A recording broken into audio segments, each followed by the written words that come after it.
আসসালামু আলাইকুম। সকলকে আসন্ন ঈদুল আজহার অগ্রিম শুভেচ্ছা। স্বাদ অক্ষুণ্ণ রেখে দীর্ঘদিন মাংস সংরক্ষণ করতে কে বা না চায়? আসুন জেনে নিই। কোরবানির পর পরিমাণে অনেক মাংস ঘরে আসে, কিন্তু প্রশ্ন হচ্ছে এই মাংস দীর্ঘদিন কিভাবে সংরক্ষণ করবেন যাতে স্বাদ ও পুষ্টিগুণ থাকে অক্ষত। প্রথমেই মাংস ভালোভাবে পরিষ্কার করে ছোট ছোট টুকরো করে কাটুন। অতিরিক্ত রক্ত ও পানি ঝরিয়ে শুকিয়ে নিতে হবে। তারপর প্যাকেট করে রাখতে হবে হাওয়ারোধী ব্যাগে। সবচেয়ে কার্যকর পদ্ধতি হল ডিপ ফ্রিজিং।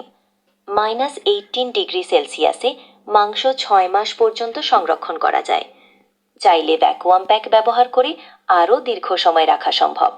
আরেকটি জনপ্রিয় পদ্ধতি হল ফ্রাই বা রান্না করে সংরক্ষণ। রান্না করা মাংস ঠান্ডা করে ছোট ছোট কৌটায় ফ্রিজে রাখা যায়। স্বাদও থাকবে অপরিবর্তিত। কোরবানির মাংস হকদারদের মধ্যে বণ্টন শেষে সঠিকভাবে সংরক্ষণ করে রাখতে জানা একটি দরকারি বিষয়। মাংস সংরক্ষণের সঠিক পদ্ধতি মেনে চললে শুধু স্বাদ নয়, পুষ্টিগুণও থাকবে অক্ষুণ্ণ। তাই সচেতনতা, পুষ্টিজ্ঞান, সুষম খাবারে সবাই সচেতন হই, সুস্থ থাকি। ধন্যবাদ সকলকে।